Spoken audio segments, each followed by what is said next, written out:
Welcome to Psych Sessions Mentoring. In these episodes, Kenzie Peterson and Mona Shu chat with their guests about all things mentoring in higher education. So thanks for tuning in and welcome to Psych Sessions Mentoring. Hi everyone, this is Dr. Xiaomeng Xu or Mona Shu. And I'm Kenzie Peterson, and this is a special Psych Sessions series on mentoring. Our guest today is Dr. Melissa or Missy Beers, who you may remember from past episodes of Psych Sessions. If you haven't listened to those, I highly recommend them. Numbers 16, 80, and 131. For those of you on Twitter, you may know her as the, all caps, TM, Dr. Melissa Beers at MJBeers1. Dr. Beers has taught at Ohio State for 22 years and directed Introductory Psychology, one of the university's largest general education courses, for 16 years. She serves as Senior Director for the General Education GE Bookends program. Dr. Beers has a strong history of service at Ohio State and nationally. Her work in curriculum assessment and teaching development has been recognized with the Office of Diversity and Inclusion's Honors Award, the College of Arts and Sciences Distinguished Staff Award, the Ohio State University Distinguished Staff Award, including the inaugural Dr. Michael V. Drake President's Award distinction, and a national award from the Society for the Teaching of Psychology for the mentorship of teachers. Welcome, Missy. Thanks for joining us today. Thank you. It's so great to be here with you. I really appreciate it. Okay, Missy, obviously we're here to talk a little bit about mentoring, so we'll go ahead and start off with having you define what mentoring is to you and what a mentor is. That's a really great question because it's perceived so very differently in a lot of places and in different contexts. I think that I evolved into a mentor. I don't think I started out that way. I tried to become a mentor. I think originally I wasn't trained to be a mentor. I don't know that back in the day, anybody was trained to do that. I think I started out being a supervisor and doing what I thought I needed to do to be a supervisor. And then in the context of that, when you really are working with people and you're just listening to them and you're seeing what needs they have that you can help meet, support them to meet their goals. I think that's where I felt more like a mentor. And I think that's just the highest compliment that you can receive is to be considered a mentor. As somebody who, and when I first started, I thought that meant I have to know all the answers so I can tell you everything you need to know. But I think that's an impossible approach to being a mentor. You do know things that you can sort of help impart, but ultimately you just have to walk alongside somebody and help them as they're navigating their own path. And in a conversation, help them figure out what goals they need to meet. So I guess mentoring is like an informed companionship. You want to be a companion with someone as they're trying to meet their goals. And you have some things that you want to help or share, or sometimes you have to find the resources to help them. But yeah, informed companionship, I'll say that. I love that definition. I think that's a really lovely. And I like that distinction between a supervisor and a mentor, because I feel like that's probably pretty common for a lot of people to start out feeling more like a supervisor, not really knowing how to give that personal touch and really connect with their mentee and tailor goals to them and help them out. I think it's probably a common thing that people have gone through. Yeah. And I think when I was coming up through grad school too, and just the way that my advisor and other mentors sort of treated mentoring, it was like a boss relationship, right? Like a boss, like they were managers. I was an employee, that kind of relationship. And that didn't always meet my needs as what I needed to grow. I needed somebody that could trust a little bit more, that I thought was going to be a little more gentle sometimes, and kind of feedback that they gave, or a little more encouraging, or to think about me as a person and not just in that role of being a grad student or being a teacher. I needed someone who would see me a little differently. And how would you describe your mentoring style? That's a great question. Mentoring style. Can you tell me a little bit more about what do you think about when you think about mentoring style? Oh, that's interesting. We haven't had someone yet ask us a question back about that. So it's wide open for how you interpret it, but perhaps you could start by telling us a little bit about how you mentor. And you've already talked a little about how you see that role, but how does that play out for you? Maybe we can start there. Well, first of all, I try to put myself as best I can in the position of the people that I'm working with. I try to imagine what it might be like. I try to listen. I try to ask questions and listen to what people need. And then I just try to convey that I just want to be there to support them. Like I share their goals. I am there to be a resource for them. I'm there to be helpful to them. I want them to be successful, especially in teaching, right? So in teaching, the whole point of teaching is for students to be successful. And students are successful when teachers are successful. When teachers are successful and supported and they know what they need to do, then they can be there for their students. And so sometimes that just means knowing what questions to ask or knowing where to go when I need help. Or sometimes it's just normalizing the experience of teaching, because oftentimes, and I say this all the time, I've said this in many talks, if you've ever heard me talk, it's like teaching is the social thing that we do in these big places with lots of people, but it's so incredibly isolating. So often we just feel like we're all alone doing this work of teaching, or we don't really have a community where we can talk to about our challenges of teaching, and we're trying to figure out all this stuff on our own. And it's this social thing. So I just try to say, listen, like you are not alone. Like there's lots of things you're going to have struggles with and questions about. And we all do. And that's normal. And that's part of becoming a teacher. You're doing better when you don't have all the answers.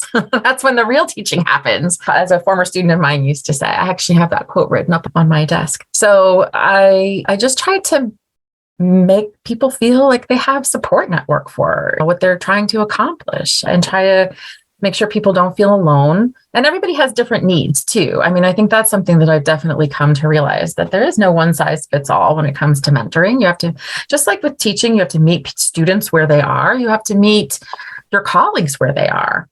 And I think about the teachers that I work with as my colleagues too. I don't think about them as my students anymore. I think about them as colleagues. And now I'm in a different role where I'm not supervising grad student teachers anymore, but we're colleagues.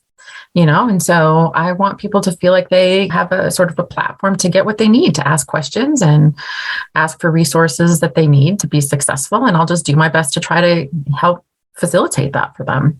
And also just to open networks of communication. I think that's like our greatest untapped resource. Like in higher education, we're all doing so much great stuff, but there's just not enough channels of communication for us to talk with ourselves. And having been in an academic department for almost 22 years, and now I'm not in an academic department. Now I'm in an office called undergraduate education, where I work with people in many, many different units, academic units. It is incredible the opportunity that we have to connect with teachers across our institution that just we never had before. There's a lot of opportunity, untapped potential to learn from other teachers. I mean, I didn't think there was that much conversation happening in an academic department, but there's even less happening across academic departments. So, I really try to encourage people just to connect with each other, and whatever I can do to facilitate that, I'm happy to do. That's fantastic. And I think so true, the potential isolation of when we're doing any job in academia, but especially in teaching, because you get so focused on your prep and your classes and your specific issues. And it's tough to not feel supported and feel kind of isolated in that. But also, it sounds like you're creating opportunities for people to not only support each other, but, sharing resources, right? You don't have to reinvent everything yourself. Exactly.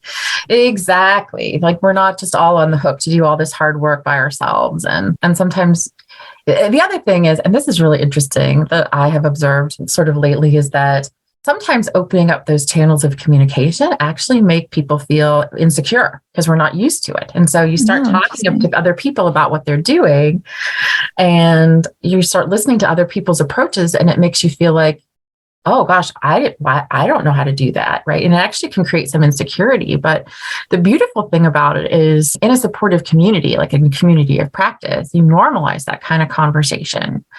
And then it's not about like oh, like I have to do this because they're doing it, or I don't know how to do this. It's like, this is what I'm bringing, and I'm curious what you're bringing. And, maybe what I'm offering can help you, and maybe what you're doing can help me. And to celebrate that nobody's going to teach the same class exactly the same way. Can't. No two people can teach intro psych the same way. There's no way. Everybody has an area of specialization. So even in a class like intro psych, you're going to have people coming from abnormal, and you're going to have people coming from intellectual and developmental disabilities, or from social psychology, or from developmental psychology. And everybody has their own kind of specialized niche. And they bring that as a flavor, as like the seasoning to their curriculum. And so in a broader context, any class that anybody teaches, you're going to approach that with your own idiosyncratic knowledge and skill set. And nobody else can bring that to the class the same way. You can all be teaching exactly the same curriculum, but you're going to teach it a little differently. And that should be the expectation. And then we should also have the expectation and appreciate that in one another and value that in one another, so that we can learn from each other too and grow our own perspectives in teaching. That's so great. I really like that analogy of everyone brings their own seasoning. So maybe part of your job or part of mentorship is giving everyone an entire spice rack. So they can kind of mix it their own way. You know what? I actually really love that analogy too, because then you can say, oh, have you tried this? Hey, did you know about this? You should taste this. You should try this. You should sprinkle this on your, sprinkle this over here and see what that turns out to be. I mean, I really like that too, because it's sort of like, and for me, as a person who does mentoring, I think that's what I'm doing when I'm going to conferences or I'm going to professional learning opportunities. Like I'm thinking about, who else would like this? Or I wonder what this would do mixed with this, and trying to think, how can I bring this back and share it with other people so that they can get the benefit of this in their class too. So yeah. I guess it's like I go to the sampling menu. I love food, so I'm really going to enjoy this analogy very much. Yeah, and we're all sharing recipes. We can also share, especially if there's that community where it's not judgmental or competitive. Everyone has their own. This is my this is my secret sauce, or this is the way I do things. But you can also share like, oh, I tried this and it's terrible. Just FYI, this is how you burn things and make it not good. Right. Exactly. Don't let this stay in the oven too long. Don't overmix it. Absolutely. Well, can you tell us a little bit more about how your mentoring style developed, and then what other things have influenced that, whether that's people or events? Oh, gosh. Yeah. So how did that come about? Well, let's see. So I know I've talked about this in other podcasts, right? But so when I was coming up through grad school years and years ago, like many people, my introduction to teaching was, hey, we want you to teach a class. Here, let's do a little practice teaching in this little seminar. Okay. Hey, that looked good. Here's a syllabus. Good luck to you. And then you're teaching a class, right? And it was, sort of sink or swim, trial by fire.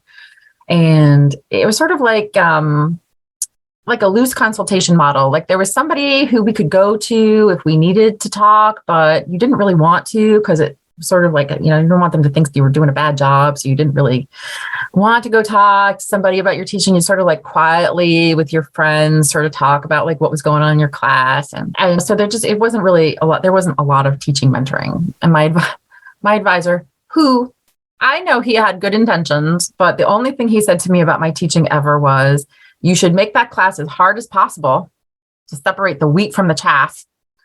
And you should do as little work as possible because research is more important. I mean, he thought that was really good advice. He really believed that because he was interested in research and that was his focus. And that's what he thought teaching was about, because that's how he was trained to think about teaching, or not trained. But also, I feel like those two things don't mix together. Like it takes a lot of time to make a class incredibly difficult. But also, who is that benefiting? It's not benefiting you or the students. I know, but at the time and the context, that was not uncommon advice. It still is advice that a lot of people receive. And so I just thought that's what teaching was all about. And I had a really bad experience. I didn't work for me. I didn't like it. I wasn't successful in that way of functioning. And as a consequence, I really didn't want to be like an academic researcher. And I really didn't want to teach that way. And so I ended up thinking academia is not for me. I don't want to be in academia. So I actually left academia for many years and I went into industry and I worked in a number of different contexts and research, like applied research settings and even public relations. And I really learned a lot from those experiences, just about the benefits of teamwork and things like that. But I love psychology. I absolutely love psychology. And so I loved talking to people about psychology. I found I was actually doing a lot of teaching, because most people didn't know anything about psychology. When you're working in an academic department, you're around people who all share the same basic knowledge of the discipline. You might have different areas of specialty, but you all kind of get the same, you all kind of come from the same place. Spend a little time outside academia. Almost nobody really understands what psychology is about, especially outside of higher education. They all thought I was a therapist. Or they didn't know why I was there to do data analysis, because that didn't seem to go with psychology in any way. I learned a lot from that about what people think about psychology, and I love it. So I really wanted them to understand it. And what I was doing, I ended up was teaching. And it gave me a different perspective on teaching altogether. And so when I started missing it. And so I came back teaching just part-time to Ohio State, because that's where my roots were. And I had connections there. I was back in Columbus. I just started picking up a class or two. And I came back to it less of a authoritarian approach and more of a mentoring approach. More, hey, I really want you to understand this because it's really cool and you can use it. I want to give you something you can use. And I think that really impacted my approach to teaching. And I enjoyed it a lot more, and I could make it practically relevant to them. And I was teaching more of a general education class. So I was getting students from all over the place. And I loved that because it was this great opportunity. And I did that for a number of years. And then I started directing intro and working with the graduate students. So at Ohio State, we had a model where intro psych was taught in many, many sections by graduate students as the instructor of record. And so there was a class that I taught prior to them teaching that course, like a summer class where we would talk about pedagogy and they would do the course prep, and then they would start teaching the class. And I was their supervisor. And depending on, I think at first I didn't realize how much would have to come after that class. I just tried to say, this class is going to prepare you for everything. And then you sort of realize oh yeah, no, that's clearly not enough. Things are going to come up that you just need. You can't just put rules in place to prevent everything. You have to keep working with people. And so over the years that I did it, I think I just naturally just would say, just listen to their ongoing and continuing needs, and, just try to provide opportunities for them, to meet those needs. So, and those needs change over time as the institution changes, as the expectation of the course changes, as the technology in our environment changes. So it's a constant thing, just sort of looking a little bit ahead and trying to say, here's what's coming up. And then saying, okay, so how are we feeling? We're going to go over here. All right. Are you ready? What do you need? How are we going to move over here? And then just checking and making sure that people can do that. But I really like change too. I'm the kind of person who really I enjoy change. I like change. I like looking ahead. I like being forward thinking, and because it helps everybody, right? It helps your instructors kind of get that mindset. I'm not the kind of person who says, let's just do it this way and never change it as much as we can possibly not change it. Let's just keep it like this. No, because that's not the way the world works. That's not how higher education works. That's not the world that our students are entering. So we need to constantly be thinking about what's coming next and how can we be meeting that as we're meeting these goals? And how can I support you as we're doing that?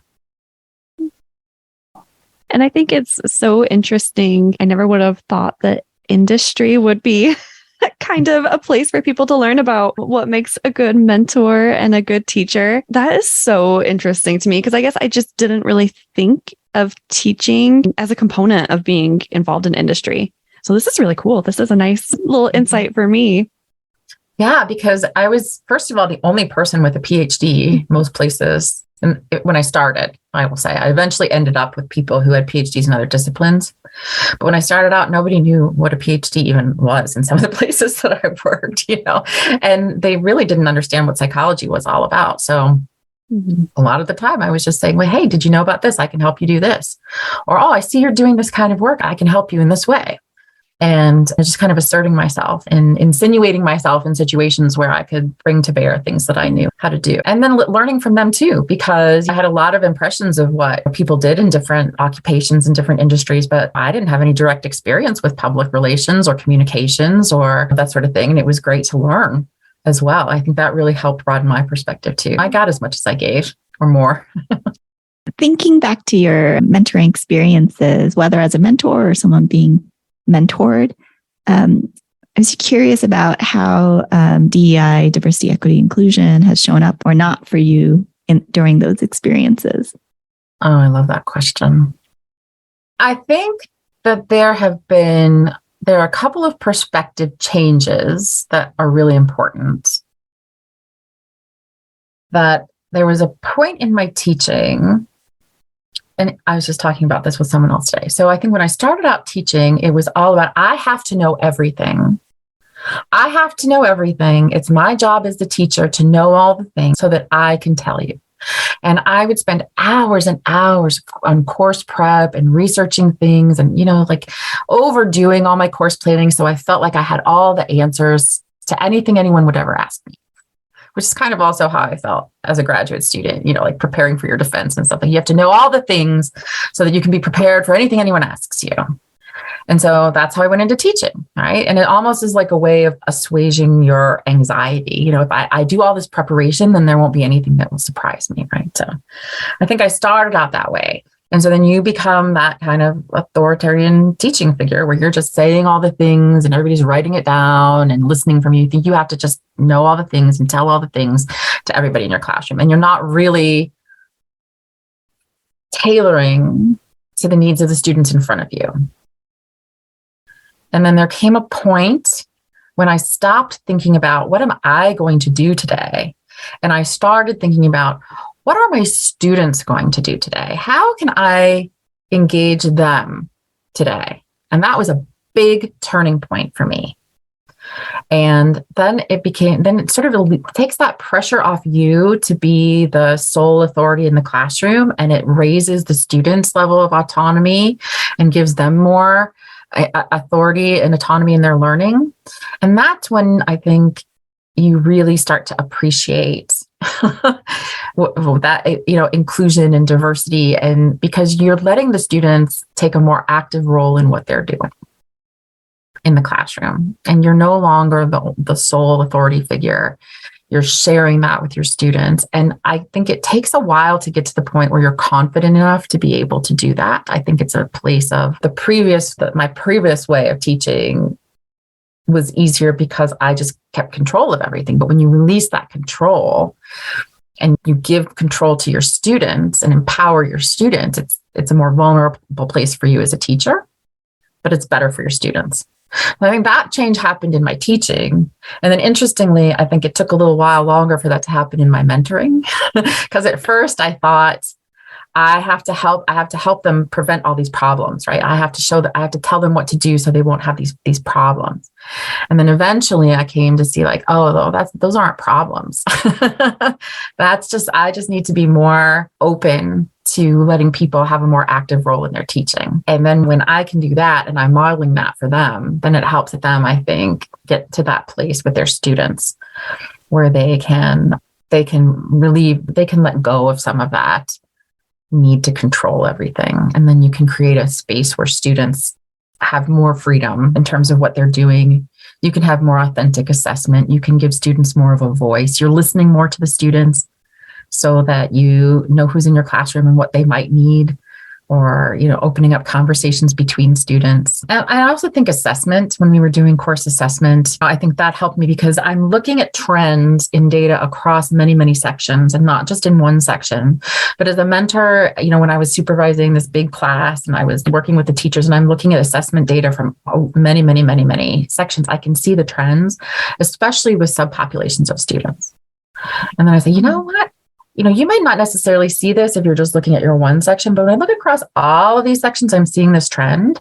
So maybe we need to talk about this as a community. Maybe we need to talk about how to help our underrepresented students in this way, because I see that there's this trend and there's this need that you can see at a one level, but you can't necessarily see at the bottom level. And so I think that having access to that bigger picture helped me sort of seek out those opportunities and then help other people see what they can do to improve their own classroom communities. I love all of that. Oh. I love the centering of students, the kind of letting go and focusing on authenticity and being vulnerable and not having all the answers, but inviting other voices and making it more about being in community. It sounds like both in the classroom and also across mentoring, across working with other teachers. So it's not this hierarchical, everyone does it the same way. And then also with your psychology background, using data, right? Yeah. And using data at a larger level than we might have access to within just our own classes. So Absolutely. Again, having a community of others who can share their data too, and someone to help look at the trend. Yeah. And I'm learning a lot more and I'm appreciating a lot more. I think where we came from in psychology, I'm getting better at really appreciating multidisciplinary perspectives as well. When you're looking in psychology, you're looking for the trends. You're not looking at the exceptions. You're looking at the big trends.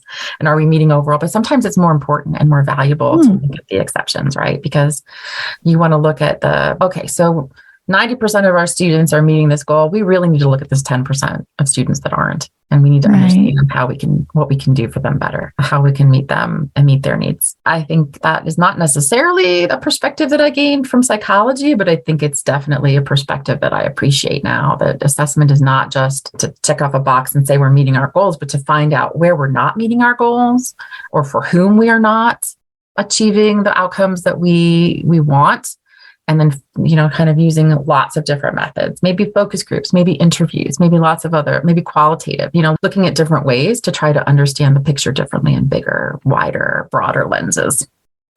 I love that because I think it's very interesting to explore things from these different perspectives that, at least from like a very formal background in psychology, isn't always the first thing you think of. Like we think of doing a lot of like quantitative work, but we want numbers to represent our work. So it's so nice to think about coming from either different disciplines or different methodology to get a better understanding of what's actually going on. It's so helpful. I say that as a bit of a biased person because I took a qualitative class last year and just fell in love with it. And I thought it was so interesting, all the information you could capture from that. And of course, we are doing this podcast also to gain some qualitative information that we can use to better understand mentoring. So thank you for bringing that up.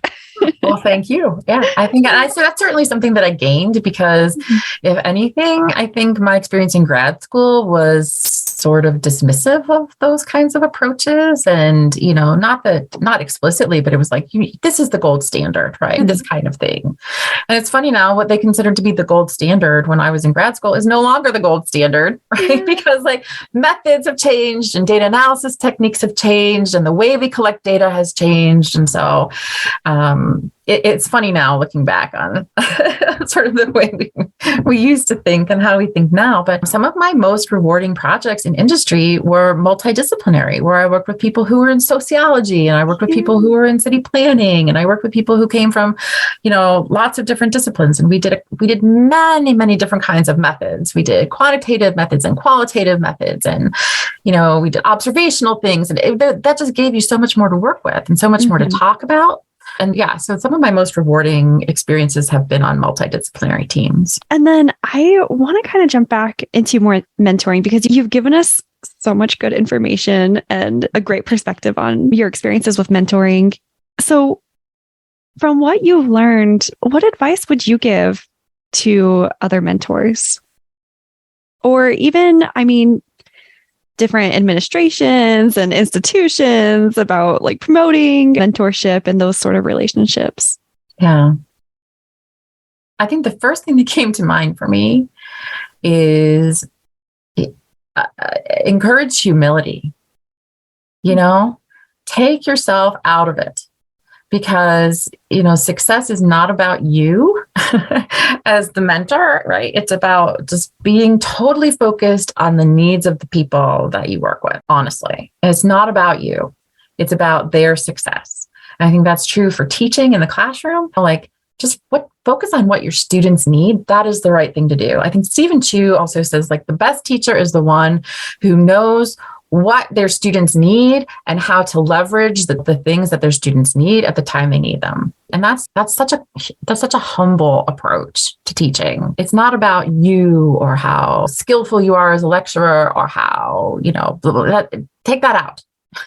It's not about you. Is what can you leverage at the right moment that's going to meet the needs of the people in front of you? I think that's also what makes a successful mentor, right? What do you have in your toolkit that you can offer to the people that you're working with that will help them achieve whatever it is that they need to achieve? And I honestly think the most important part of that toolkit is empathy. Connecting with people as people and letting them know that you care, that there is a person who cares about their success and meaning it, right? Like that's who you want as a mentor. You want somebody who's going to care about your success and who's going to mean it. I've had many mentors, I wouldn't even call them mentors, I'd call them supervisors, who were very nice people, but they just were like there as this kind of exchange relationship. They were just there doing their job and I was doing my job. But I've also had mentors who really cared about me as a person. And you know that difference when you've experienced it, right? Somebody who really cares about you as a person. That is going to help you be successful. And I think in different ways. So I do feel like just recognizing the humanity in people and that we're all here doing jobs, but we're not just our jobs.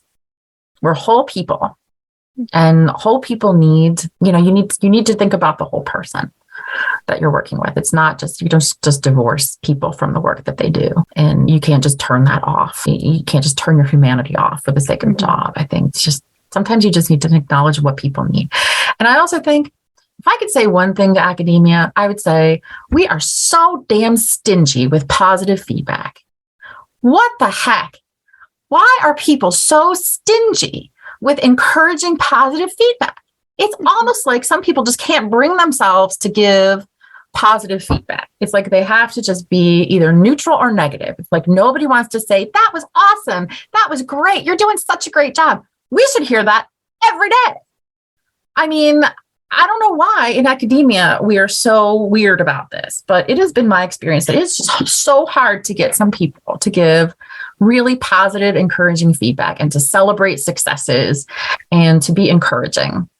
Is that just me, or have you noticed this too? Is it just me? No, I feel like, well, at least as a grad student, I mean, I get positive feedback. I definitely get a lot of positive feedback from Mona. I know, because a really good. Mona, I know. I was talking about Mona. But yeah, I feel like there's sometimes when it just feels so isolating, or I guess even sometimes the sterile. Yeah. Or if you do receive positive feedback, it doesn't necessarily feel genuine all the time. It just feels like something that is being said because it's the appropriate thing to do. But there are definitely times when it's like, oh, it would be nice to have like a little bit more support here. Like, know that, yes, I'm doing well. Yes, my manuscript got rejected, but I could also use some positive feedback about the effort I put into that. Or you submitted a manuscript. Very few people do that in the whole world, right? I mean, I think we think we adjust your standard of comparison and think about what you're doing in higher education compared to like what other people may or may not be doing. Like, this is hard work. Mm-hmm. It takes like a lot of guts and bravery to be a graduate student, like a ton of guts. You're doing brave things like every day. Like why are we just assuming that it's like no big deal? Like, it is hard to put yourself out there and to come up with new ideas and to like be vulnerable and like share those ideas. Like, that's really like, let's respect that, please. And I think it's also hard for teachers too, because you're always putting yourself out there for your students and you're always like trying to do the best you can. And I just think we don't celebrate the everyday. And there's something to be celebrated all the time about lots of little things, like just being grateful for the fact that we get to do this job and we get to do it together, like that's awesome. I mean, I feel like sometimes it's just so hard to get that perspective in higher ed and just celebrate the everyday of what we're doing and approach it with just like gratitude and respect. And so I do think that's the one thing that I would just encourage anybody who listens to this to just like do more of that. tell people when they're doing a good job. I think sometimes our default is, oh, everybody's doing fine, so I don't need to change anything. I'll only step in if there's a problem. And nobody wants that. People love to know. I love to hear when I do something well, don't you? I love that. It just makes me feel so good because most of the time I'm super insecure and worrying about, am I doing enough? Am I doing the right job? Like most of the time I'm really anxious, to be quite honest with you. So I love to know if I'm doing everything, if I'm doing what I'm doing is the right thing, or it feels good, or if I need to change something. And so part of that is just hearing what you're doing. I think for me, a lot of mentorship is just reminding everybody that they're doing great. Hey, you're doing great.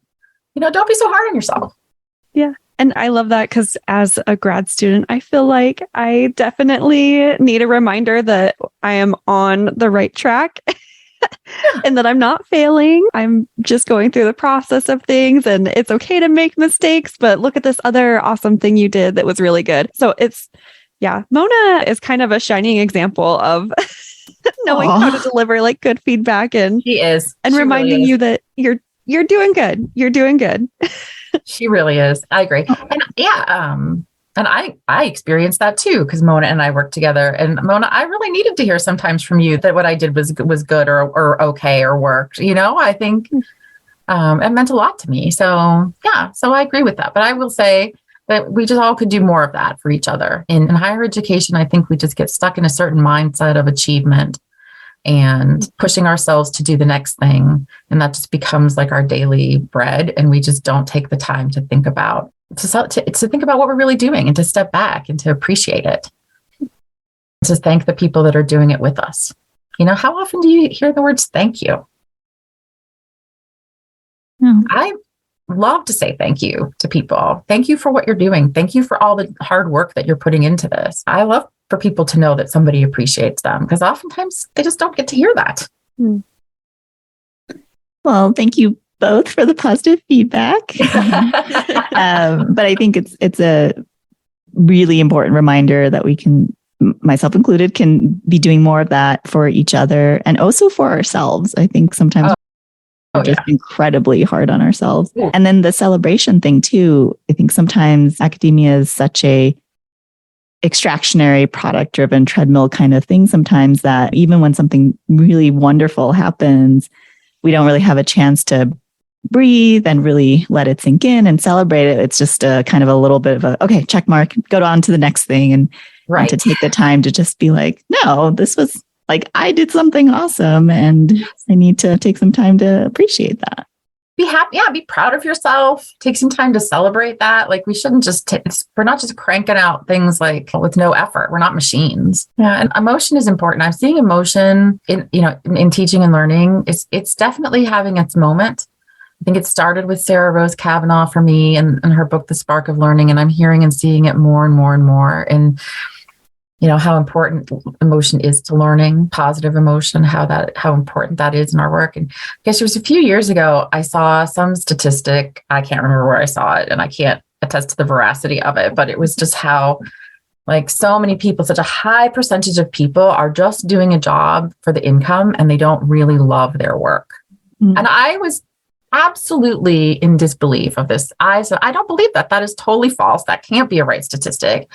Who is doing work that they don't love? Are you kidding me? Why would people do that? And most people, when I was expressing this, were like, oh yeah. What? Are you kidding me? Like, why would you be doing a job if you didn't like it? Because for the money, because I have to, right? And so there's just this norm that we're just doing these jobs, and I love my job. Oh my gosh, I love my job. Now I loved my I never thought I would leave my previous job. I loved it. I couldn't wait to get to work in the morning. There was never a day when I didn't want to go to work. Well, almost never, but there were, but almost. I loved my job. I mean, I just derived such joy from it, and from, just being able to interact with people. And what's better than supporting other people and helping them reach their goals and thinking about how to make things better, right? Like that was just like pure joy for me, and it still is. And so, finding that is, what can you do to be happy in your life? Oh my God, what's better than that? Well, speaking of happiness and positive emotion, as a little send off, can you tell us what your favorite form of self-care is? Oh my gosh, my favorite form of self-care. I'm all about the self-care these days. I can't pick one. I'll give you a couple. So the first thing I will say is it was life-changing for me to find Tara Brach and Radical Compassion. And she has all kinds of free talks and free meditations, and she makes it really accessible. And I think it was just amazing to find her and to experience that. It changed so much for me. And I even just was listening to her this morning. And, the one thing that I heard her say that was so important, she's like, what if you actually believed that there was nothing wrong with you? What if you actually believed there was nothing wrong with you? That stopped me in my tracks because I was so accustomed to thinking there was something wrong with me.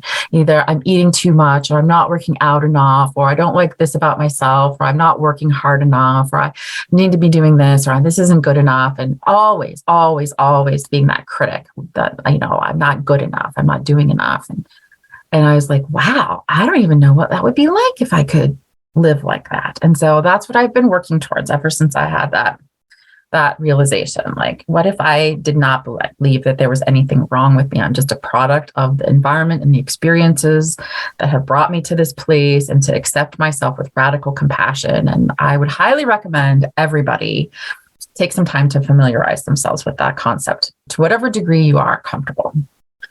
And then I would say my other joy is gardening. I absolutely love being in my yard, taking care of my plants and my trees and my flower beds. And I love being in the dirt and nature. I love mowing the grass now. I learned how to mow the grass recently, and I just love doing that.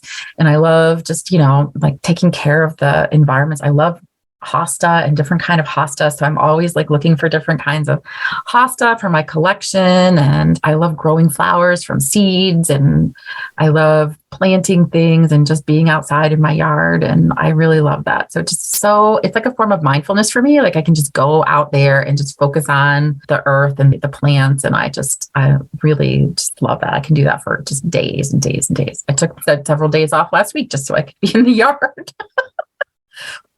You might not want to spend days in your yard, but give it a chance. And it also just provides no end to the metaphors in my life.